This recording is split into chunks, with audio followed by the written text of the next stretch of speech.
పరమగీత గ్రంథం 6వ అధ్యాయం 3వ వచనం.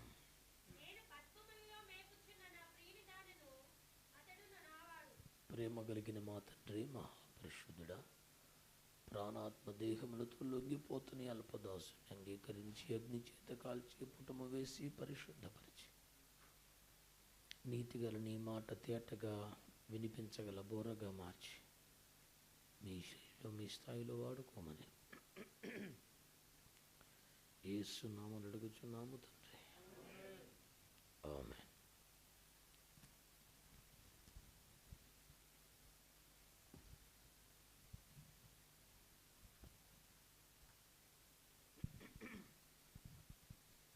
ప్రభునందు మిక్కిలి ప్రియమైన దేవుని బిడ్డలారా,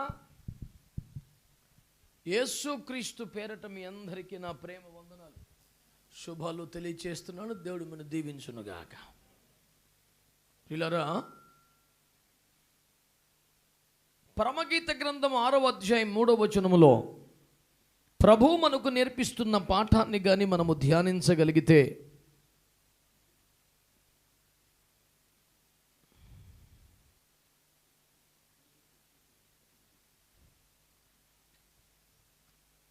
మనము ధ్యానిస్తున్న వచనం, నేను నా ప్రియుని దానను, అతడు నావాడు.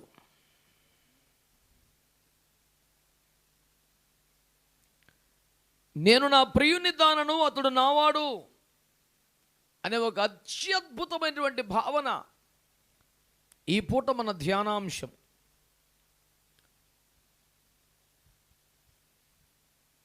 ఈ అందమైన భావన వాస్తవం అవ్వాలంటే, నెరవేరాలంటే, నిజం అవ్వాలంటే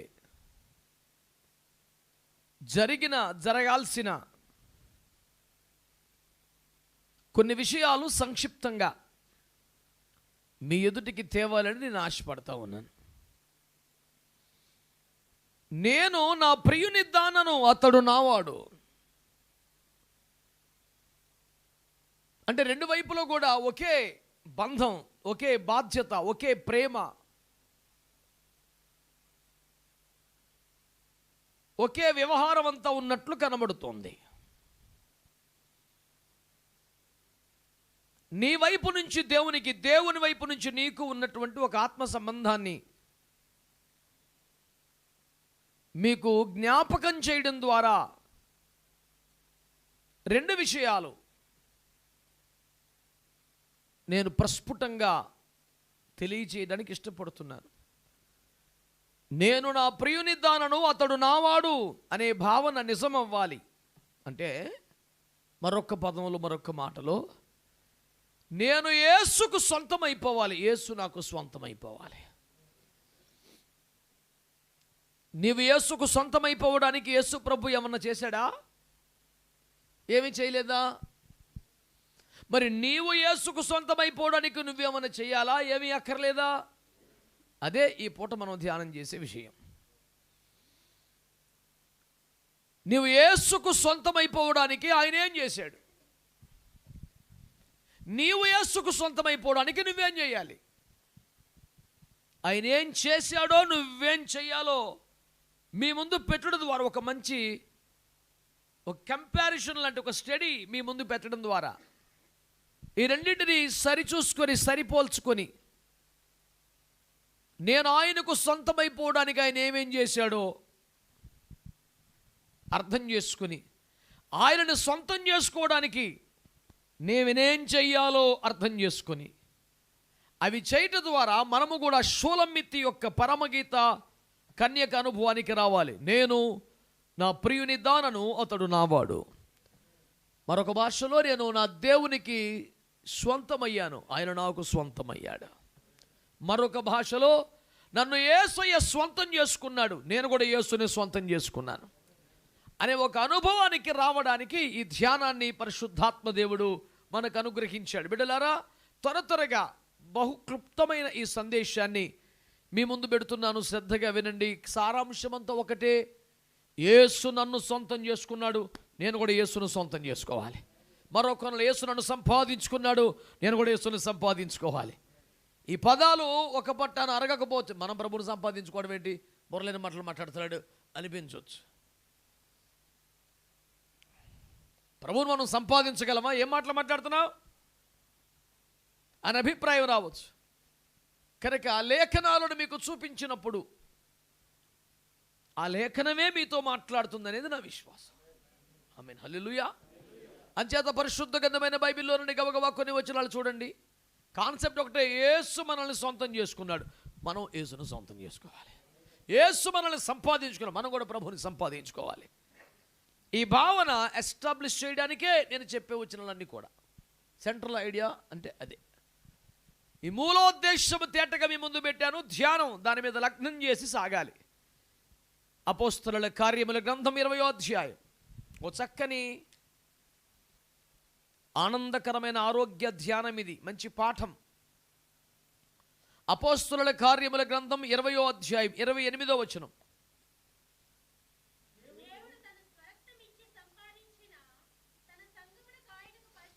సంఘము అనండి, అందరూ అనాలి. దేవుడు తన స్వరక్తం ఇచ్చి సంపాదించిన సంఘము. సంఘం అంటే ఎవరు మాట్లాడాలి, మనమే. గత 20 సంవత్సరాలుగా మనం ప్రచారం చేస్తున్న ఒక సింగిల్ లైన్ స్టేట్మెంట్ చెప్తాను మీకు. 20 ఏండ్లుగా ప్రచారం చేస్తున్న సింగిల్ లైన్ స్టేట్మెంట్ ఏమిటది? ఏ దేశమైనా, ఏ భాష అయినా, ఏ మత విశ్వాసానికి చెందిన వారైనా, ఏ స్థితిలోని వారైనా, యేసు రక్తముతో కొనబడి, వాక్యములో కడగబడి, ఆత్మచేత ముద్రించబడి, రాకడ కొరకు ఎదురు చూస్తున్నటువంటి భక్త గుంపుగా ఉంటే వాళ్ళందరినీ కలిపితే సంఘం. ఆమేన్. ఇంకా బైబిల్ భాషలో విస్తృతంగా చెప్పాలంటే సంఘం ఆయన శరీరం, సంఘం ఆయన యొక్క వధువు, సంఘం ఆయన తోట, సంఘం ఆయన సైన్యం, సంఘం ఆయన ఆలయం. ఆమేన్. కనుక దేవుని బిడ్డలారా, ఇప్పుడు సంఘమును, ఇది నా సంఘం, మత్తయి 16 ప్రకారం నేను నా సంఘమును కట్టుదును అని ప్రభువారు అన్నారు. నేను నా సంఘం అనే భాష వాడుతున్నారు. ఎలాగైందా ఈ సంఘం అని అడిగితే దేవుని వాక్యం తెలియజేస్తున్న మంచి మాట ఏంటంటే, దేవుని బిడ్డలారా, ఆయన స్వరక్తం ఇచ్చి సంపాదించుకున్నాడు సంఘమును, లేదా మనల్ని, లేదా నన్ను. యేసు ప్రభువారు మనమేదో భక్తి చేసినందువలన, మనమేదో విశ్వాసం కలిగి ఉన్నందున, మనమేదో చాలా చాలా చాలా చెప్పుకోగలిగినందున కాదు, కష్టపడి ఆయన మనల్ని సంపాదించుకున్నాడంట. సంఘం అనేది మనము యేసు ప్రభువారి యొక్క కష్టార్జితం. The church is the hard earning of Jesus Christ. సంఘం యేసు క్రీస్తు ప్రభు యొక్క కష్టార్జితం అండి. దాని కొరకు మన మహిమను వదిలిపెట్టుకున్నాడు, తండ్రి వక్ష స్థలాన్ని పోగొట్టుకున్నాడు, దాసుని స్వరూపం ధరించుకున్నాడు, మనుషునిగా మారిపోయాడు, రిక్తుడైపోయాడు.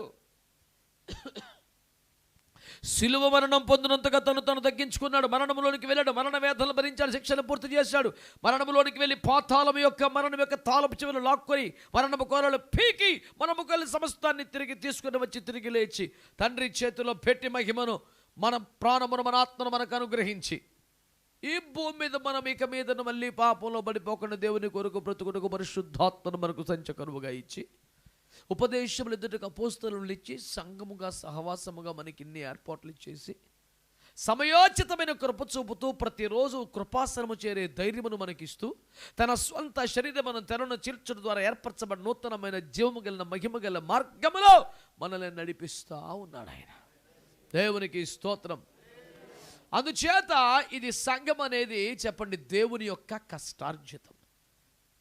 ఇశ్రాయేలు ప్రజల్ని విమోచించిన విధానాన్ని గురించి మాట్లాడుతూ ఆయన నిర్గమకాండములో 19వ అధ్యాయంలో 4 నుంచి 6 వచనాల మధ్య ఏమన్నారు చూడండి. గ్రద్ద రెక్కల మీద తన పిల్లల్ని మోసినట్లుగా నేను మిమ్మల్ని ఐగుప్తులోంచి మోసి తెచ్చాను గనుక మీరు నాకు స్వాస్థ్యం. సమస్త భూమి నాదే, కానీ మీరు నాకు సొత్తు, నా సొంతం. ఎందుకంటే మిమ్మల్ని మోసుకొని తెచ్చాను, మిమ్మల్ని బయటికి తేవటం కోసం ఫరో ఇంట్లో నేను కలవరం పుట్టించాను. మిమ్మల్ని విడిపించడం కోసం ఫరోకి భయం రప్పించాను. ఫరోని అతని సైన్యం ఎర్ర సముద్రంలో చంపివేశాను. ఒకటి రెండు కాదు నేను చేసిన కార్యాలు.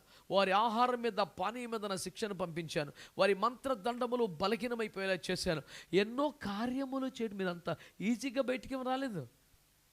ఘోషణ నుంచి విడిపించే ప్రభు మమ్మల్ని వాగ్దాన దేశం తీసుకెళ్ళిపోని ఒక మొక్క మీరు అన్నంత మాత్రాన అది అయిపోలేదు. దాని కొరకు నేను చాలా చేశాను.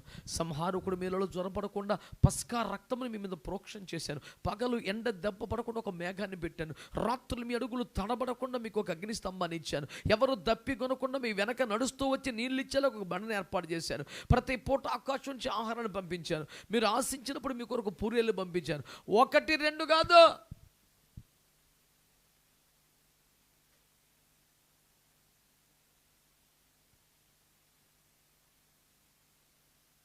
మీ కొరకు నేను ఇన్ని కార్యాలు చేసి మిమ్మల్ని సంపాదించుకున్నాను గనుక మీరు నా సొత్తు, నా స్వంతం.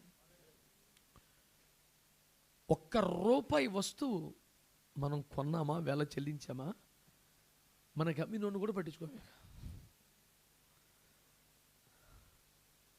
కదండి. ఏదో ఒకసారి ఏమన్నా ఎందుకు ఇస్తాం, డబ్బులు ఇచ్చాం కదా నీకు, ఇంక అయిపోయింది. ఒక్కసారి మన చేతిలో వస్తువును పెట్టాడా కథం, అయిపోయినట్లు లెక్క. ఇంక వాడికి ఏం రైట్స్ లేవు, మాట్లాడడానికి లేదు. అందుచేతనే నేను నీకు పదే జ్ఞాపకం చేస్తున్న ఒక మంచి పాట, వెల చెల్లించాడు. యేసుప్రభు వారు ఏం చేశారండి? వెల చెల్లించారు. యేసుప్రభు వారు వెల చెల్లించారు. కనుక సంఘం అనేది నేను, నీవు, మనమందరం కూడా యేసయ్య కష్టార్జితం. ఆయన మనల్ని సంపాదించుకున్నాడు. అందుకనే కొరింథీ పత్రిక 1:6 ప్రభు మాట్లాడుతూ చివరి వచనంలో మీరు విలువ పెట్టి కొనబడిన వారు గనుక దేహముతో కూడా దేవుణ్ణి మహిమపరచాలి. విలువ పెట్టి కొనబడ్డారు మీరు. కొనుక్కున్న తర్వాత కొనుక్కున్నవాడు హక్కు కాదండి, అమ్ముకున్నాడు హక్కు కాదు కదా. మనం అమ్ముడైపోయాం కదా. ఎప్పటికీ ఎంత ఆశించినా ప్రయత్నించిన అపవాది బంధకముల నుండి, వాడికి అబంధ హస్తముల నుంచి మనంతటా మనం బయటపడలేకపోతున్నామని అనేకుల ప్రాణ విమోచన క్రయధనముగా రక్తమును పెట్టి ప్రభు విమోచించాడు. సో నిన్ను సంపాదించుకోవటానికి దేవుడు మహిమను వదిలాడు. నిన్ను సంపాదించుకున్న మనుషుడిగా మారాడు, దాసునిగా మారాడు, రిక్తుడయ్యాడు, మరణంలోకి వెళ్ళాడు, మరణ వేదనలు పడ్డాడు, శిక్షను పూర్తి చేశాడు, నువ్వు పోగొట్టుకున్న ఆత్మను బయటికి తెచ్చాడు, నీ మీదకి ఆత్మను పంపాడు, నిన్ను సంఘములోకి చేర్చాడు, నీకు ఒక తోటమాల నియమించాడు, కంచె వేశాడు, కాపాడుతున్నాడు. ఇంత చేసి నేను సంపాదించుకున్నాను అంటే అవును ప్రభా అంటున్నావు. ఇవేమి చేయకుండా మహిమలో కూర్చొని దర్జాగా నీవు నా సొత్తు అంటే ఏమో.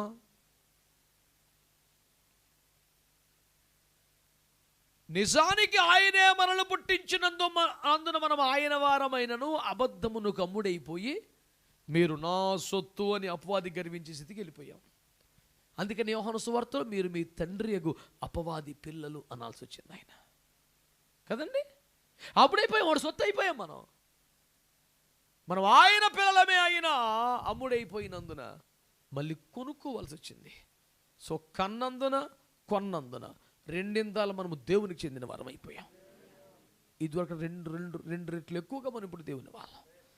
అందుచేత మనము ఆటోమేటిక్గా మన విశ్వాసం ప్రకారం ఏదో గౌరవం కొద్దీ మనం ఆయన పిల్లలం కాదు, ఆయన కష్టపడి మనల్ని సంపాదించుకున్నాడు.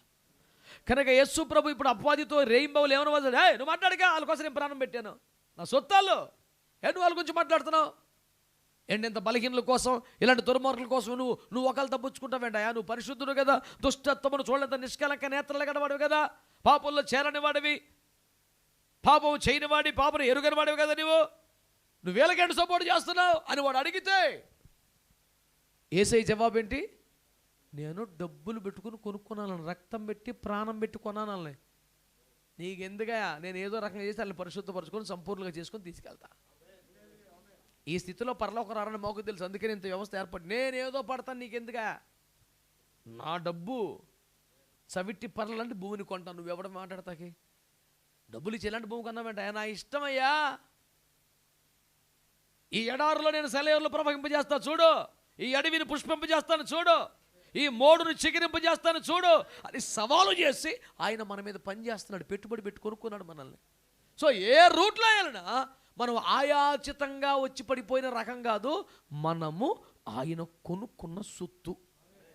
సో యేసు ప్రభువారు మనల్ని సంపాదించుకున్నాడు అనే మాటని మీరు ఏకీపిస్తారా? ఏం మాట్లాడతారేంటి? మీ అంతటి మీరే ఏ క్లాస్ అయినా పరలోక పౌరులుగా మాట్లాడుతున్నారేంటి? యేసు ప్రభువారు మనల్ని సంపాదించుకున్నారా లేదా? మనం ఆయన సొత్తా కాదా? మనం ఆయన స్వాస్థ్యమా కాదా? నీవు నా సొత్తు, నువ్వు నా సొంతం అని యేసు ప్రభు అంటానికి యేసు ప్రభుకు రైట్స్ ఉన్నాయా? కొంచెం గట్టిగా. మరి మనం ఏమీ చేయకుండా నమ్మినంత మాత్రము చేతనే, వారానికి ఒక కాగితం జాగ్రత్తగా మడత పెట్టి తెచ్చుకుని అందులో వేసేసినంత మాత్రము చేతనే మనం యేసును సంపాదించుకున్నట్లా?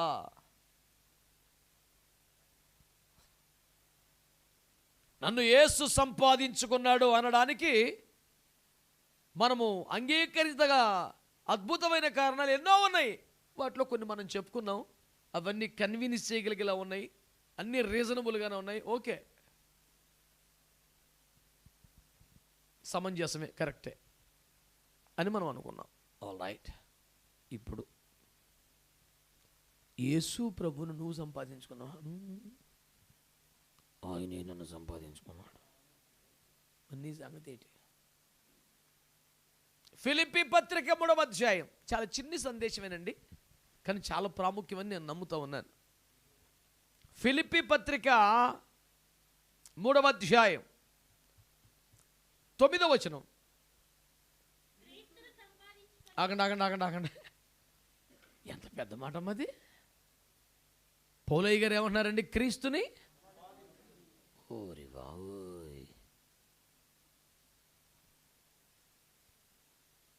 మీలో ఎంతోమంది మాట చెప్పాలి, నేను క్రీస్తుని సంపాదించుకున్నాను.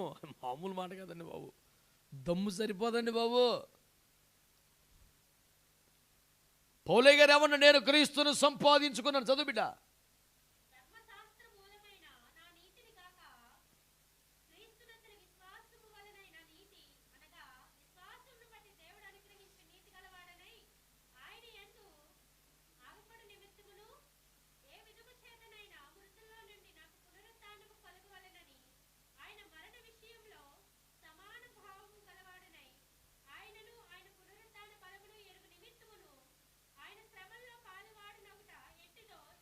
నువ్వు ప్రభువుని నమ్ముకున్నావు కదా, నాకు గొప్ప దేవుడు దొరికాడు అంటున్నావు కదా, నువ్వు అది అంటున్నావు ఇది అంటున్నావు, ఇన్ని తెప్పలు ఎందుకు పడుతున్నావే నువ్వు?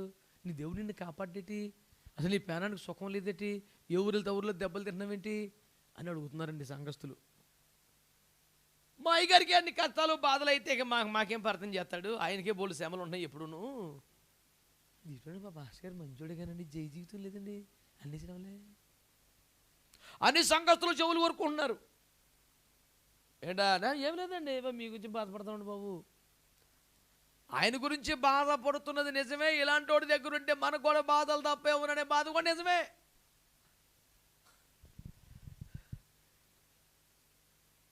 దానికి ఎక్స్ప్లెనేషన్ ఇస్తాడు పౌలయ్య గారు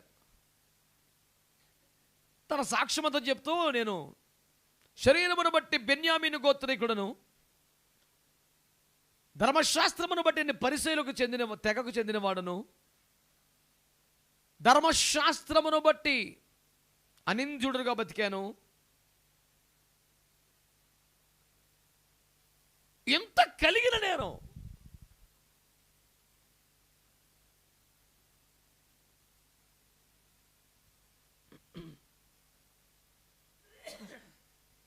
నాకేమేమి లాభకరములుగా ఉండినవో వాటిని నష్టముగాను పెంటగాను ఎంచుకొని క్రీస్తును సంపాదించుకున్నాను. స్తోత్రం చెప్పండి. ఆ మజా అర్థం కావాలంటే 7, 8, 9 చదువు బిడ్డ.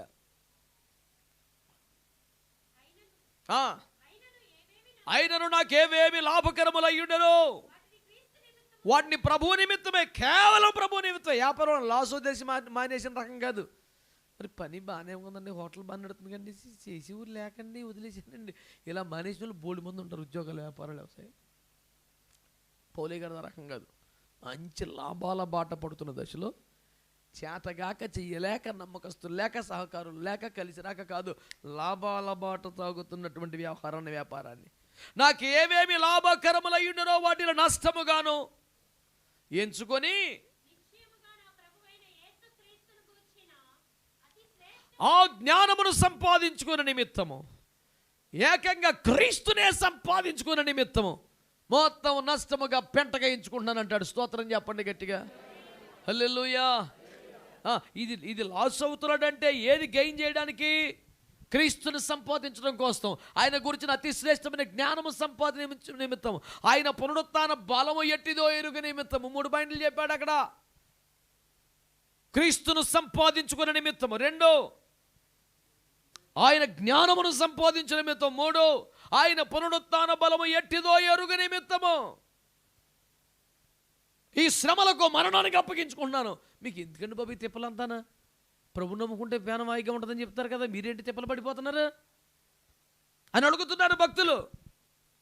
అన్నాడు, నా కులాన్ని వదిలేసి అనండి, మతాన్ని వదిలేసి అనండి, లాభములను వదిలేసి నష్టపరుచుకొని దూరమై శ్రమలలో పాలివాడనై ఏం సంపాదించాడంట? క్రీస్తుని దేవునికి స్తోత్రం చెప్పండి ఒకసారి, హల్లెలూయా. ఇప్పుడు ఈ అనుభవాలు, ఇంత కష్టం, ఇంత త్యాగం చరిత్రలో చెప్తారు, పెద్దవాళ్ళు చెప్తారు. 4 ఓడలు ఉండేటండి పౌలు గారికి సొంతంగా. ఒక ఓడ ఎన్ని కోట్లండి? 4 ఓడలు ఉన్నాయట. వాటిని లీజుకి ఇచ్చి వచ్చే డబ్బులతో ఈయన సబ్బాగా దర్జాగా సేవ చేయలేదంట, వదిలేశాడంట. ఏంటి, ఏదో నాటు పడవలని తెప్పలు ఒడ్లు వదిలేసినట్టు. దేవునికి స్తోత్రం. కోట్ల ఖరీదైన ఓడలను వదిలేసి, ఏవేమి లాభకరములో వాటిని, ఒక నష్టం వచ్చేదాన్ని ఎలా వదిలేస్తామో అలా లాభం వచ్చేది వదిలేసాడు. ముట్టుకుంటే మట్టి అయిపోతుంది అనుకో వదిలేస్తాం, ముట్టిందల్లా బంగారం అయిపోతుంది ఎవడు వదిలేతాడు?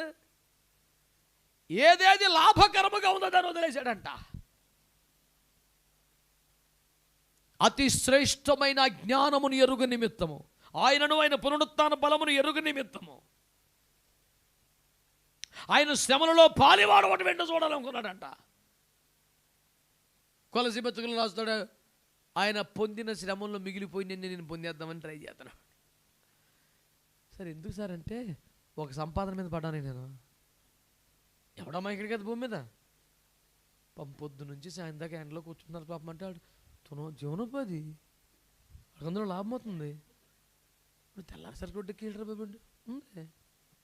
ఏదో సంపాదించుకున్నట్టుకు ప్రతి వారు ప్రయాసపడుతున్నారు, కానీ పౌలు గారి కష్టాలన్నీ కూడా క్రీస్తును సంపాదించుకున్నట్టకంట.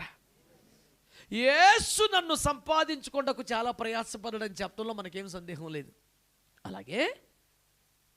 అలాగే నేను కూడా క్రీస్తును సంపాదించుకుంటూ చాలా ప్రయాసపడ్డాననే సాక్ష్యం నీ దగ్గర ఉందా? అలాంటి అనుభవం నీకుందా? కృపలో కొట్టుకొచ్చేతనం అంతే. ఆయనే వెతికాడు, ఆయనే వెంటాడాడు, ఆయనే రక్షించుకున్నాడు, ఆయనే ఒప్పింపు చేశాడు, ఆయనే అన్నీ చేశాడు, ఆయనే దీవెనలు ఇస్తే, ఆశీర్వాదాలు ఇస్తే, ఓ నాయన మనం చర్చికి వెళ్ళిపోతే తేడా వస్తుందేమో, ఒక 2 వారాలు ఎగ్గొట్టేస్తుంది, దెబ్బ ఎక్కడో తగిలేసి అయ్యి బాబోయ్ వెళ్ళకపోతే తేడా వచ్చేస్తుందని పరిగెత్తుకొచ్చేసే బాబతే. క్రీస్తును అనుసరిస్తున్న భక్తులు అత్యధిక శాతం క్రీస్తునందు విశ్వాసం ఉంచిన చేత కలుగు ఆశీర్వాదములు సంపాదించుకున్నటకే. మీకు క్రీస్తు కావాలా? క్రీస్తు వలన కలుగుతున్న ఆశీర్వాదాలు కావాలా? ఖచ్చితంగా చెప్పటానికి అది, ఎత్తుకోవటానికి ఇది.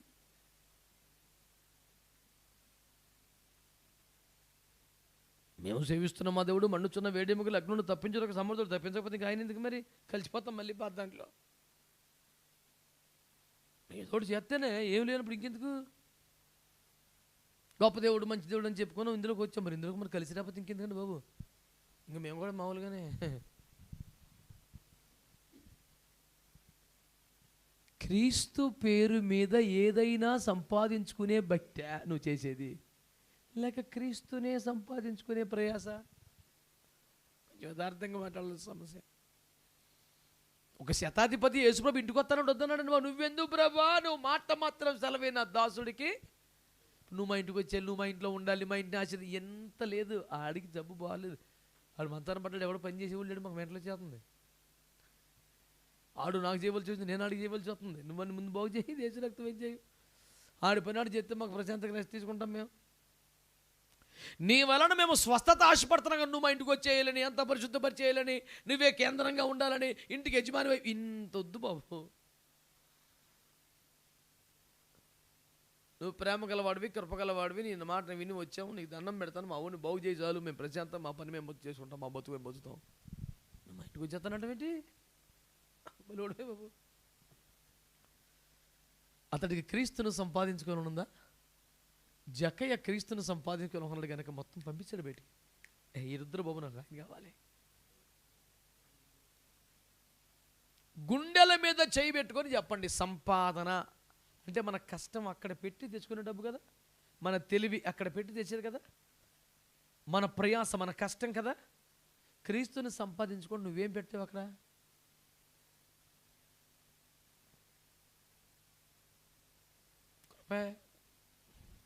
ఇస్మాయిల్ ఆశీర్వాదాలు బ్యాచ్మంది అంతా.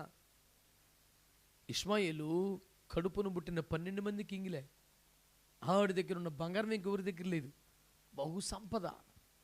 ఇస్మాయిలా నువ్వు ఎలాగో ఆస్వాదించబడితే మా నాన్న పాపం చేశాడు. ఆడి దగ్గర ఒక్క పాయింట్ లేదు. ప్రభువా ఇస్మాయిల్ని ఆశీర్వదించు ప్రభు అని చెప్పేసి యేసు ప్రభు దగ్గర ఏడిచాడంట. ఆ ఏడుపు చూడలేక సర్లే నేను ఇస్మాయిల్ దీవిస్తానులే అన్నాడు. అబ్రహాము ఏడుపును చూసి దేవుడు ఇస్మాయిల్ దీవించడమే కానీ అలా 40 రోజుల పసిభారతం చేసినోడు కాదు, నిబంధనలు నిలబడ్డవాడు కాదు, ప్రభు కొరకు ప్రయాసపడ్డవాడు కాదు. అసలు ఆ బాబతే ఉండదండి. మరి ఎలా బాగుపడిపోతున్నాడు? అలా బాబు ఏడుపును బట్టి,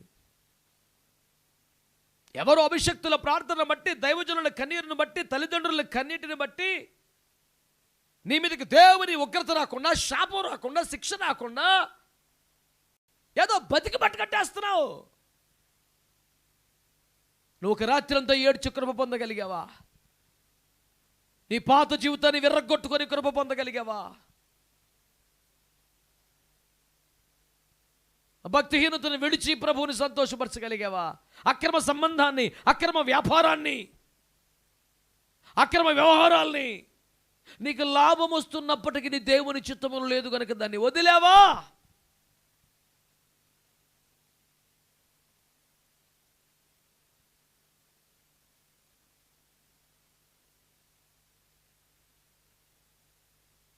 అవినీతిని తప్పనిసరి పరిస్థితుల్లో అంగీకరించాల్సిన ఓ డిపార్ట్మెంట్లో పనిచేస్తున్న ఒక ఉద్యోగి నాకు ఫోన్ చేశారు.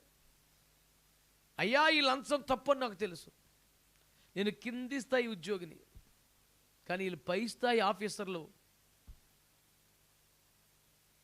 మన చేతిలో లేదు. అవినీతి ఖచ్చితంగా జరుగుద్ది,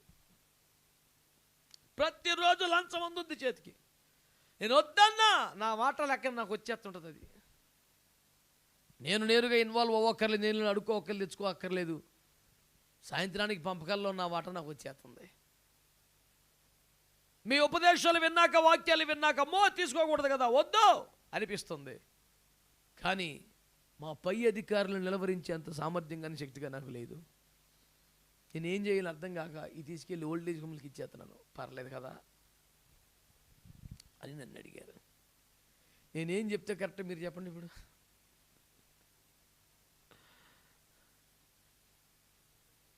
నీ వాక్యానికి భయపడి ఉపదేశానికి లోబడి అప్పగించుకోలేను, పొరపాటున ముట్టుకోవట్లేదయ్యా.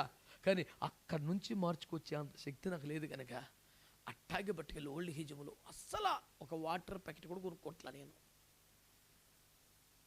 నేను ఇప్పుడు దేవుని దృష్టిలో నిర్దోషినేనా కాదా? నాకు ఈ టెన్షన్ పట్టుకుంటుంది. నాకు ఒక మాట చెప్పు. పర్వాలేదులే అని చెప్పనా, అమ్మమ్మమ్మ అని చెప్పనా, ఏం చెప్పను మీరు చెప్పండి. మీ మౌనాన్ని బట్టి మీరు అర్థమైపోతున్నారు. నాకు అమ్మ దుర్మార్గం అంటే అలాంటి అవకాశం మనకు వస్తే ఏసు రక్తమే. ఆహా అమ్మాయి ఎలాగ తీసుకుంటాం అది అబ్బాయి అని అంటలేదండి మీరు. దేవుడు కృపలు అలాంటి అవకాశాలు మనం లేవు కదా గారు.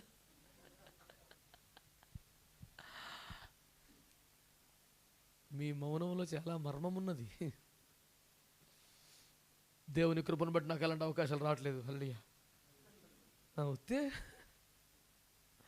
అందుకే నేను ఎప్పుడు అంటాను, పాపము చెయ్యకపోవట పరిశుద్ధత కాదు, పాపం చేసే అవకాశాలు వచ్చినా చేయకపోతే పరిశుద్ధత. అసలు నీకు ఆర్థిక నేరాన్ని నేను ఎన్నడూ ఒకడు అన్నాడు దగ్గరికి వచ్చి, నేను ఎప్పుడు అలాంటి ఆర్థిక నేరం పాల్పడదంటే నీ జీవితం వేస్తాను అడిగాను. అసలు ఉద్యోగం లేదు, ఇంకెవరు చేస్తాను ఆర్థిక నేరం? నీకు గట్టిగా 10 రూపాయలు సంపాదన లేదు, నీకు నేరం ఎక్కడ చేస్తావు అసలు? చెప్పానుగా చాలాసార్లు మీకు, గుడ్డోడికి సన్మానం చేశారంట. ఎందుకు సన్మానం అంటే, నీ దగ్గర దొంగ బుద్ధి ఉందా లేదని రాత్రి టెస్ట్ చేసాం, లేదని తెలియదు, అందుకే నీకు సన్మానం. అంటే మీకు ఎలా తెలిసింది అన్నాడంట, నువ్వు భోజనం చేసే దగ్గర వజ్రపు డొంగరం పెట్టామని. మరి ఈ మొక్క రాత్రి చెప్పొచ్చు కదా, డాడీ మీద లాగేద్దన్నాడు అంటాడు. ఇప్పుడు చెప్తావా తీరిగ్గా, నీవు ఇచ్చే బహుమానం అడగవాలి, రాత్రి అది లాగేద్దాను కదా. అంటే ఇప్పుడు గుడ్డోడు దొంగతనం చేయలేదంటే ఆడు అంటాడు, నాకు అవకాశం లేక, అవకాశం ఉంటే దేవుని స్తోత్రం, ఏం చేద్దును. కనుక అసలు పాపము చేసే అవకాశము లేని కాలములో దానిని పరిశుద్ధ అనరు. ఆమేన్. సినిమాలు చూసే అవకాశం వచ్చినా చూడకపోతే, నేను చూడకూడదు కాబట్టి, ఇది తినకూడదు కాబట్టి, నేను ఇలా చేయకూడదు కాబట్టి, ఈ స్పర్శ నాకు ఉండకూడదు కాబట్టి, నేను యూదుడు కనుక చేయజాలను, నేను దేవుని బట్టిగా తినజాలను అని చెప్పగలిగితే దాని పేరు పరిశుద్ధత.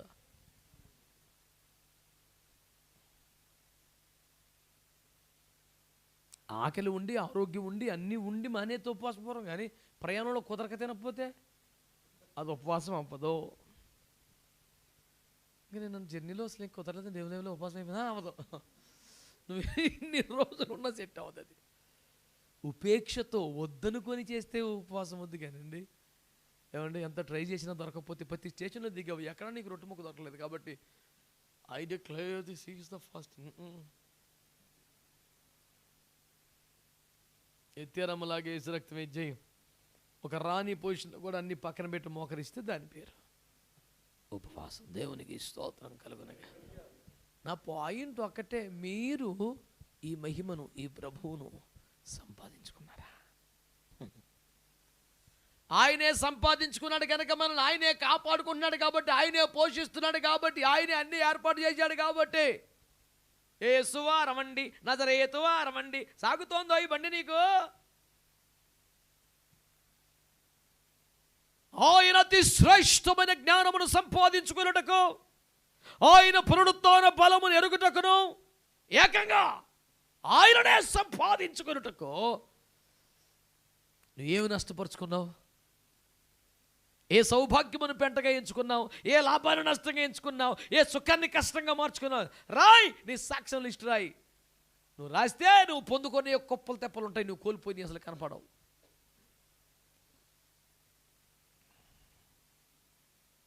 ఇంత పెట్టుబడి పౌలు గారు కూడా పెట్టాడు కాబట్టి, ఇంత కష్టం చేశాడు కాబట్టి, నీ లాభాలు వదులుకున్నాడు కాబట్టి, నీ సుఖాలు వదులుకున్నాడు కాబట్టి, పౌలు గారు ధైర్యంగా నేను క్రీస్తుని సంపాదించుకున్నానని చెప్తున్నాడు.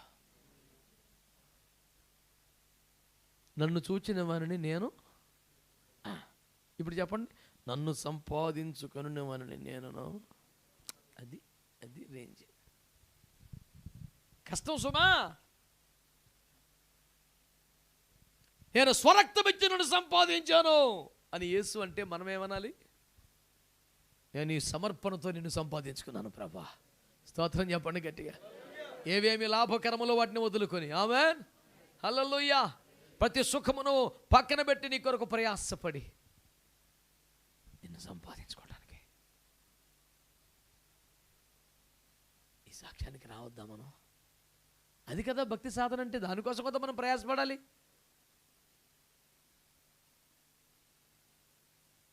పొద్దున కాపాడమని ప్రార్థన, సాయంత్రం కాపాడేందుకు స్తోత్రం. ఇదేనా భక్తి జీవితమేగా?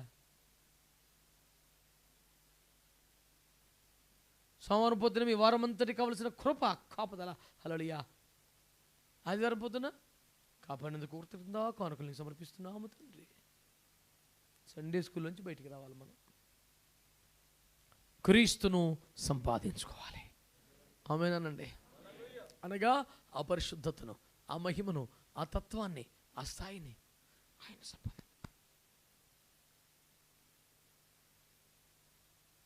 నన్ను క్రీస్తు సంపాదించుకున్నాడు. దానికోసం ఆయన చాలా ఖర్చు పెట్టాడు. నేను కూడా ఆయనను సంపాదించుకున్న నిమిత్తం ఇదిగో ఇవన్నీ వదిలేసుకున్నాను. నీవు చెల్లించిన వెల చెప్పు నాకు ఒకసారి.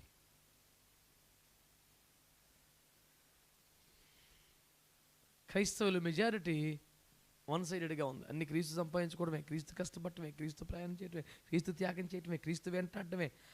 ఆ వైపే ఉంటుంది. ఈ వైపు ఏమో గ్రాఫ్ ఇంత ఉంది, మన వైపు ఏమో ఇంత ఉంది. అసలు బ్యాలెన్స్ షీట్ టాలీ అవ్వట్లా, సెట్ అవ్వట్లేదు. నేను నా ప్రియుని దానను, అతడు కూడా నావాడు. నన్ను ఆయన సొంతం చేసుకున్నాడు, నేను ఆయన సొంతం చేసుకున్నాను. నన్ను ఆయన సంపాదించుకున్నాడు, నేను కూడా ఆయన సంపాదించకుండా ప్రయాసపడుతున్నాను. అవును, ఈ క్వాలిటీ భక్తి మనం చేయాలి. దీని కొరకు మనం ప్రయాసపడాలి.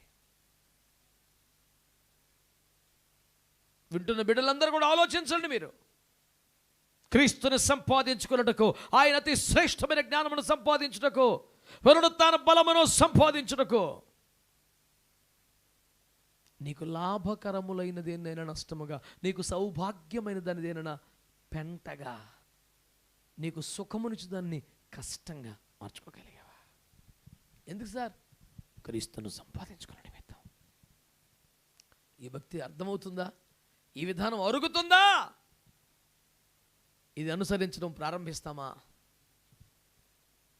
ఈ కోవలో ఇంకో 2-3 మాటలు చెప్తాను ఈ పూట మీకోసం. చూడండి, 40వ కీర్తన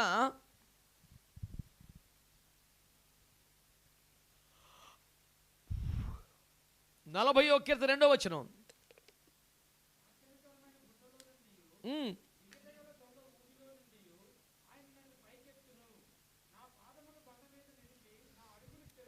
నాశనకరమైన గోతుల నుండి, జిగ్గటగల దొంగ ఊబిలో మనల్ని పైకి లేపి బండ మీద మన పాదములు స్థిరపరిచాడు. దేవునికి స్తోత్రం చెప్పండి.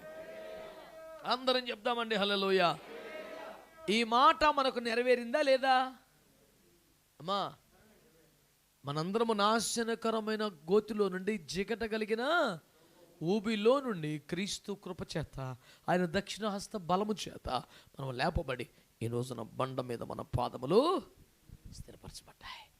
ప్రభు గోతులోంచి లేపాడుగా, మన పాదాలు బండ మీద స్థిరపరిచాడుగా, సత్తువు గల సంఘములో నాటాడుగా, కంచెగల తోటలో పెట్టాడుగా, ఐగుప్తులన్నీ పెరిగి తెచ్చి తన తోటలో ద్రాక్షవల్లిగా నాటాడుగా, ఎన్ని చేశాడుగా.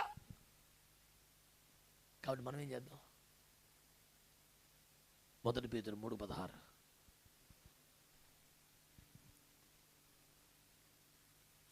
ఆయన నీ పాదముల బండ మీద స్థిరపరిచాడు కనుక నువ్వేం చేయాలి చెప్పి ఇప్పుడు మరి?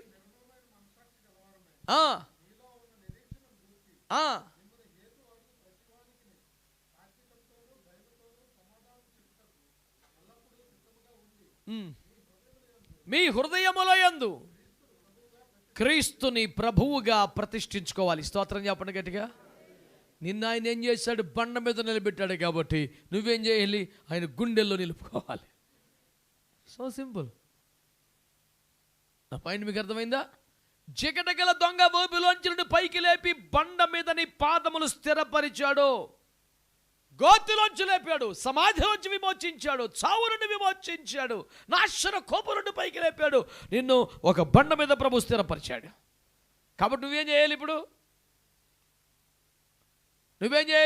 క్రీస్తుని ప్రభువుగా హృదయంలో ప్రతిష్ఠించుకోవాలి. క్రీస్తు ప్రభు వాళ్ళు ఒక విగ్రహం తయారు చేసి దాని సెంటర్లో రోడ్డు పోటు లేకుండా తెలివిగా ఎదురుకుండా ప్రతిష్ఠించుకొని,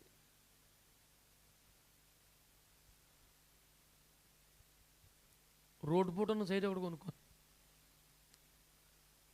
ఒరే లాస్ వచ్చేస్తుంది, ఇంట్లో ఎవరో ఒకరు చచ్చిపోతారంట, చాలా డేంజర్. ఎందుకన్నా మంచిది పిల్లలకల్లోడివి, వాస్తు బాగున్నది కొనుక్కో, పోయి రోడ్డు పూట వచ్చింది కొనుక్కుంటావేంట్రా, ఒకటి తెంగలున్నా తెలివితేటలా కొనివేలే అని చెప్పాడు. వీడు ఏం చేస్తాడు అబ్బా అని బాగా వీడు కనిపెడుతున్నాడు. క్యూరియాసిటీ పెరిగిపోతుంది రోజు రోజుకి. వీడు కొంపగట్టే తగిన ఏర్పాట్లు చేసి కరెక్ట్గా రోడ్డుకి ఎదురుకుంటున్న ప్లేస్లో ఓ చిన్న దెమ్మ కట్టేసి, ఓ సిలువ పెట్టేసి, సిలువ మీద వేసి ప్రభుని మళ్ళీ సిలువ వేసేసి ఎదురుకుండా డిబ్బి పెట్టేశాడు. రోడ్డు పోటు పోగా నెల జీతంగానే ఎక్కువ వచ్చేస్తుంది.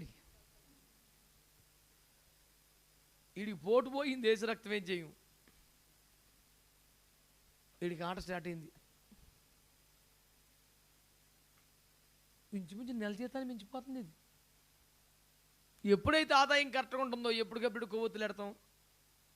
ఎందుకని వీడు పెట్టిన జీతాకు వచ్చే తాటాకు. రోడ్డు పోటు నుంచి కాపుదలయ్యే కాక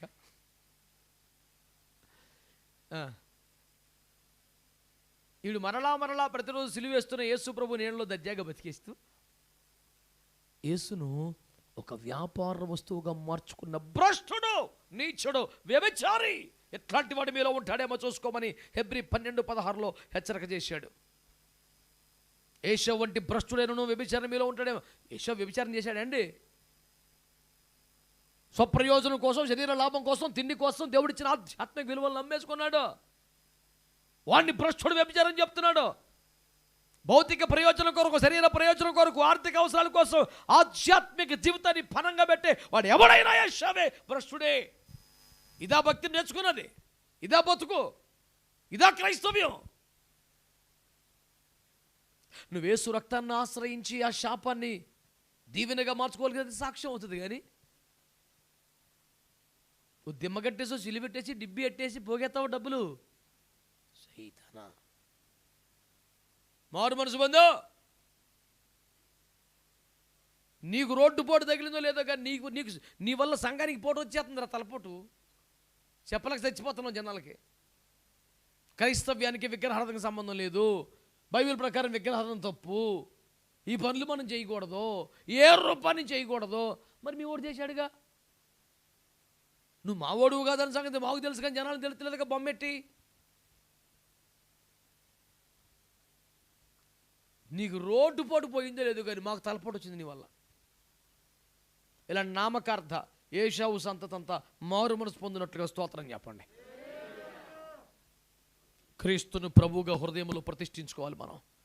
మన గుండెల్లో ప్రభు ఉండాలి. కింగ్, రాజు ఇక్కడ పెట్టుకోవాలి. ఇక్కడ పెట్టుకుని అంటాం కాదు. ఎక్కడ ఏనాడో రాశాడు, ఆయన పేరేంటి, ఆకుమతి జానల్ గారు. గుడిలో కంటే సిలువ, నీ మెడలో కంటే సిలువ, నీ బ్రతుకున ఉంటే సిలువ, నీ బ్రతుకున కదే విలువ.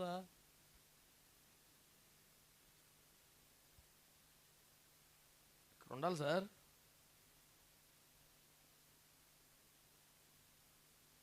ఆయన నిన్ను బండ మీద నిలబెట్టాడు. ఒక సత్తుగల సంఘంలో దేవుని కుమారుని గురించిన ప్రత్యక్షత అన్న బండ మీద నిలబెట్టాడు. కాబట్టి నువ్వేం చేయాలి? ఆయన ప్రభువుగా, రాజుగా, దేవుడిగా హృదయాల్లో ప్రతిష్ఠించుకోవాలి. దేవునికి స్తోత్రం కలుగునగా. నేను సత్తుగల సంఘములో నాటినందుకు, బండ మీద నిలిపినందుకు నేను ఆయన గుండెల్లో నింపుకోవాలి. మరొక మాట కూడా మీకు చూస్తాను, చూడండి. పరమగీత గ్రంథం 2వ అధ్యాయం 4-5 వచనాలు.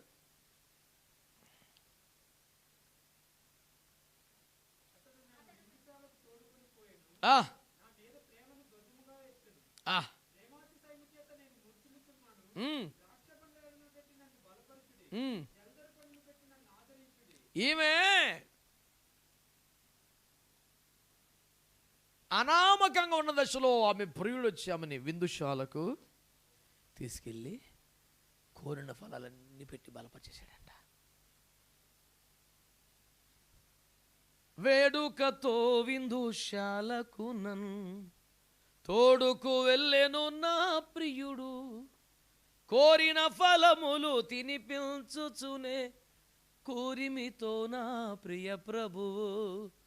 ఆనందం మహానందం, నా ప్రియుని స్వరం మధురం, ముఖము మనోహరం ప్రియుని. మా బ్యాచ్ వాళ్ళు ఎవరు లేరు అనుకుంటా, లేటెస్ట్ తరం మీరు. ఫస్ట్ జనరేషన్ క్రిస్టియన్స్లా ఉన్నారు బాబు అందరనే. తరతరాల కిందలో ఉన్న వాళ్ళం కదా మేము. మాకు ఈ పాత పాటలు కూడా వచ్చి దేవుని స్తోత్రం. మీకు అంతా ఇప్పుడు సౌండే, అందులో విషయం ఏమి ఉండదు. ఓ గుద్దేసుకుంటుంటే ఎక్కడో ఏదో తెలియని సౌండ్ వినబడుతుంటుంది అంతే. ఎట్లా రకరకాలు కలవరాలు, కోటబాళ్ళు, పిచ్చి గూళ్ళు, ఏటో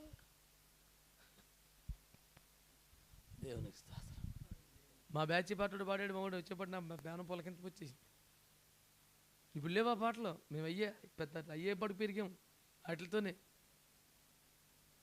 దేవునికి స్తోత్రం కలుగునగా. నా నోట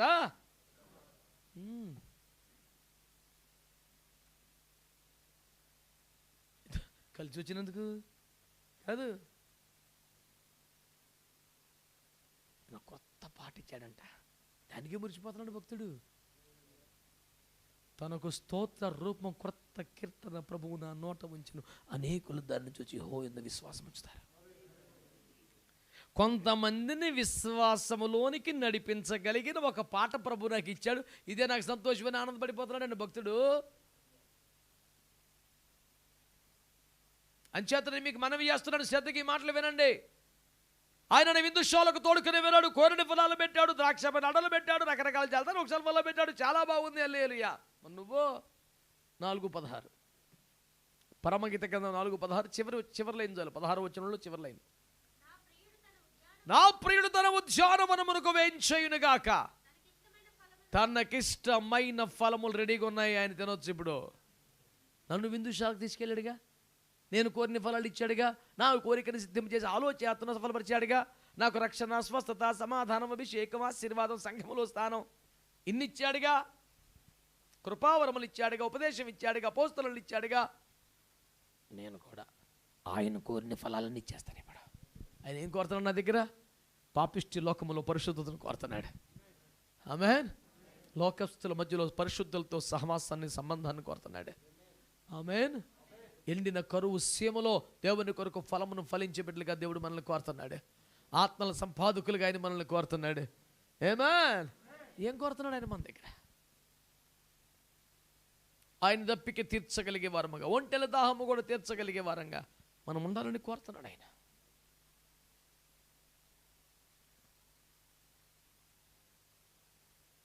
ఆయన నేను కోరిన ఫలాలు ఇచ్చాడు కాబట్టి నేను కూడా ఆయన కోరిన ఫలాలు. అది నువ్వు రా ప్రభువా, చూసుకో, నీకేం ఫలం కావాలో మొత్తం రెడీగా ఉన్నాయి, నువ్వు చూసి చున్నట్టుగా వెళ్ళిపో ప్రభువా.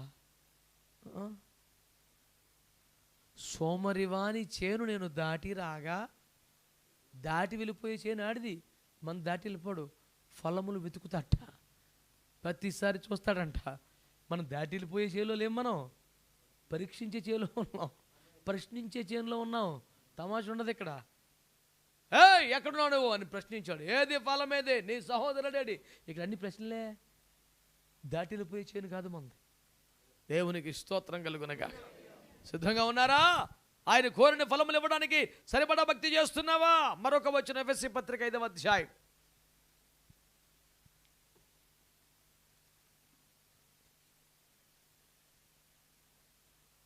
ఎఫెసీ 5:2 వాక్యం.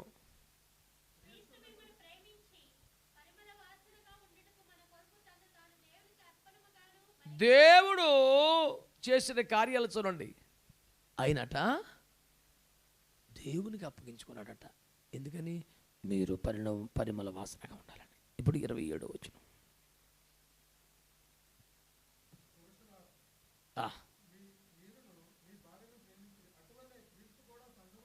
క్రీస్తు సంఘమును ప్రేమించి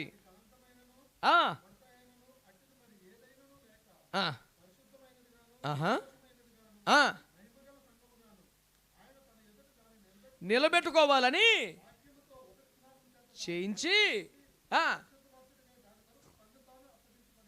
ఇందాక తండ్రికి పరిమళ వాసనగా అప్పగించుకున్నాడు. ఇప్పుడు సంఘము కొరకు తను తాను అప్పగించుకున్నాడు. యేసు ప్రభు తనను తాను మనకు అప్పగించుకున్నాడంట. ఓరి బాబోయ్, అది పరిమళ వాసనగా ఉండవాలని దేవునికి అప్పగించుకున్నట్లుగానే ముడత, మచ్చ, డాగు, కలంకమట్టిది మరి ఏది లేని పరిశుద్ధమైన నిర్దోషమైన మహిమగల సంగముగా తన ఎదుట నిలువబెట్టుకొనవలెనని వాక్యమనే ఉదకంతో స్నానం చేయించి తన కొరకు తన్ను తాను అప్పగించుకున్నాడు. ఆయన మనల్ని సంపాదించుకున్నాడు. ఓకేనా? రెండవది, ఆయన కోరిన ఫలాల్ని మనకిచ్చాడు. 3, ఆయన మనల్ని బండ మీద నిలబెట్టుకున్నాడు. నెక్స్ట్, ఆయన మనకు తను తాను అప్పగించుకున్నాడు. ఇప్పుడు ఏం చేద్దాం మరి? రోమపత్రిక 6వ అధ్యాయం. మన సైడ్ ఏమిటి? రోమపత్రిక 6వ అధ్యాయం 17వ వాక్యం.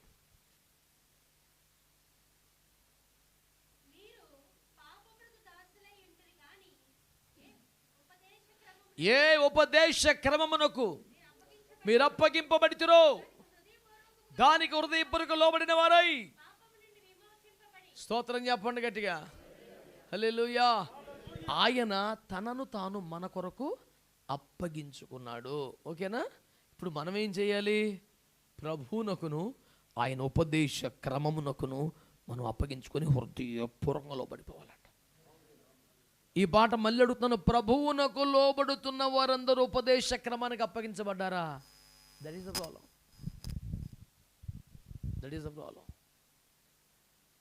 అందరికీ ప్రభువుకు అప్పగించుకుంటున్నారు, ప్రభువుకు లోబడుతున్నారు. యేసు నా దేవుడు, నా హృదయంలో ప్రభు ఉన్నాడు, ప్రతిష్ఠించి రైటే.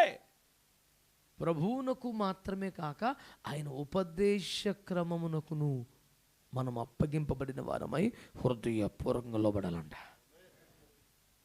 ఈనాటి క్రైస్తవుల్లో చాలా మందికి లోటు అదే, ప్రభు వరకు లోబడుతున్నారు. అమ్మ ఆయన దేవుడు అండి, బాబాయ్ అయ్యబాబా, ఆయన తర్వాత ఆయన అయ్యబాబోయ్. క్రీస్తు ఈ గృహమునకు అధిపతి అనే స్టిక్కర్ అంటించిందని నిద్రపడుతుంది ఎవరికి గుమ్మంకాడ. యేసు ఈ గృహమునకు అధిపతి, ఆయన ఏలుబడి కింద ఉన్నాలని కదా, అది ఉంటే దయ్యం గట్ట గాలిపీడ రాదని.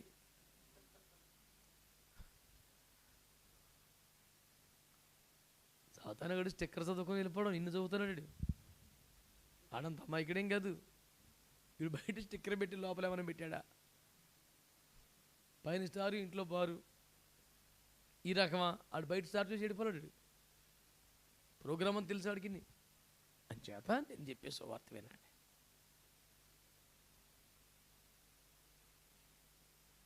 క్రీస్తు మన కొరకు తను తాను అప్పగించుకున్నాడు.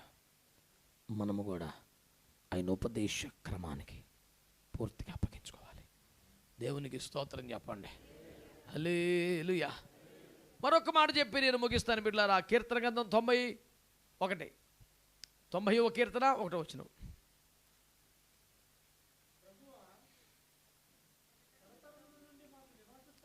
అపోస్తుల కార్యములు 17వ అధ్యాయం 20వ వచనం. 17:20.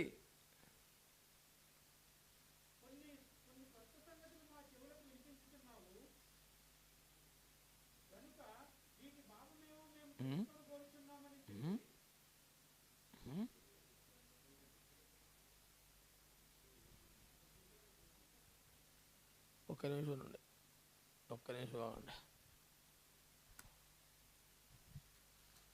జపన శాస్త్రికి మధ్య మలుపు వచ్చింది ఈ మధ్య.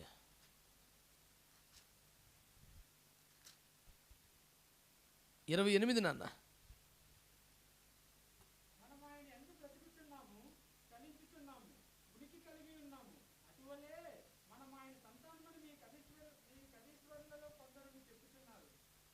ప్రభువా తరతరములో మాకు నివాస స్థలము నీవే అని మోషే అన్నాడు. పౌలు గారు ఏమన్నాడు? మనం ఆయన యందే నివసించుచున్నాము, చలించుచున్నాము, ఉనికిని కలిగి ఉన్నాం.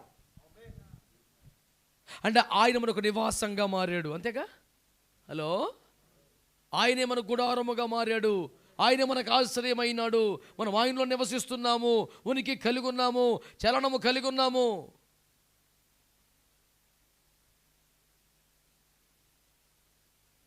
మరి ఆయన మనకు నివాసం అయ్యాడు కనుక మనం ఏమవ్వాలి?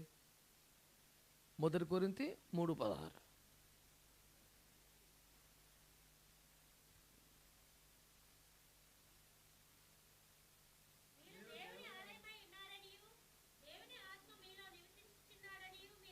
రెండవ కొరింథీ 6:18.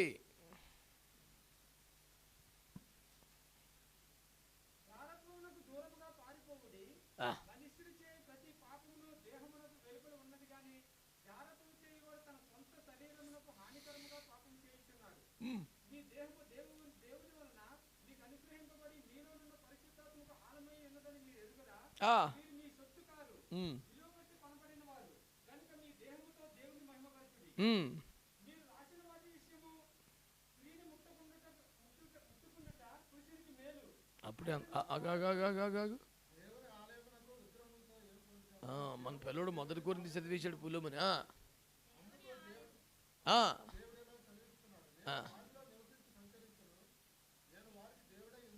అది అబ్బాయి భలే పని చేసావు అబ్బాయి.